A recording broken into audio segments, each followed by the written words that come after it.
লালমনিরহাটের পাড়গ্রামে সানিয়াজার নদীর তীরের বালু মাটিতে একই জমিতে তেজপাতা এবং চা চাষ করে বছরে ৪ লক্ষ টাকা আয় করছেন তবিবুর রহমান। বিস্তারিত জানাতে যুক্ত হচ্ছেন সহকর্মী রবিউল হাসান। রবিউল, একই জমিতে দুটি ফসল আবাদ করে ঠিক কি ধরনের লাভবান হচ্ছেন নিয়ে জানাবেন।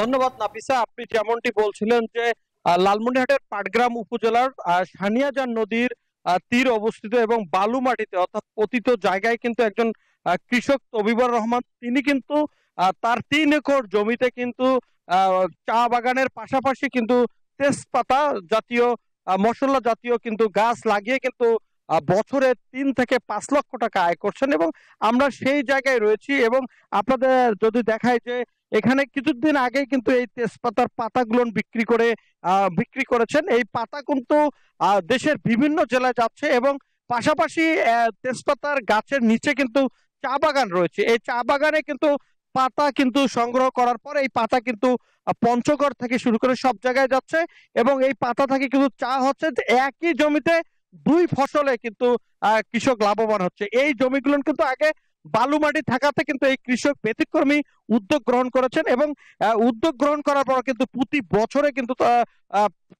চা এবং তেজপাতা থেকে কিন্তু লাভবান হচ্ছে এবং প্রতি বছরে ৫ লক্ষ টাকা করে বিক্রি করছেন এবং বিভিন্ন জেলার বিভিন্ন জায়গা থেকে এই তেজপাতা সংগ্রহ করতে আসে। আমরা যে বাগানটিতে রয়েছি সে বাগানটি ৩ একরের জমিতে যে কৃষক লাগিয়েছেন তিনি, তার নাম হচ্ছে তবিবুর রহমান। আপনার সাথে কথা বলতে চাই, কেন আপনি এই জায়গাগুলোতে এই এক জমিতে দুই ফসল করলেন এবং কেমন লাভবান হয়েছেন যদি বলেন। আলহামদুলিল্লাহ, আগে এই জমিনগুলো আবাদ সময় তত হইতো না। আমি আলু এবং কপি আবাদ করতাম, তত লাভবান। বান্ডেল থাকলে প্রতি সেনমানিতে টাকা বাঁচবে। বিকাশ সেনমানি বান্ডেল কিনে জিতুন প্রতি লেনদেনে। হইতাম না। পরে আমি তেজপাতা লাগাইলাম, তেজপাতা লাগার পরে তেজপাতার দাম তো তখন কম ছিল, তখন লাভ হয়নি। এখন তেজপাতার দাম ইনশাল্লাহ আলহামদুলিল্লাহ খুব বাড়ছে। তেজপাতায় লাভ হইতেছে ৩-৩.৫ লক্ষ টাকা বছরে তেজপাতা বেচতেছি। আর চা বাগানে ৪৫ দিন পর পর কাটি।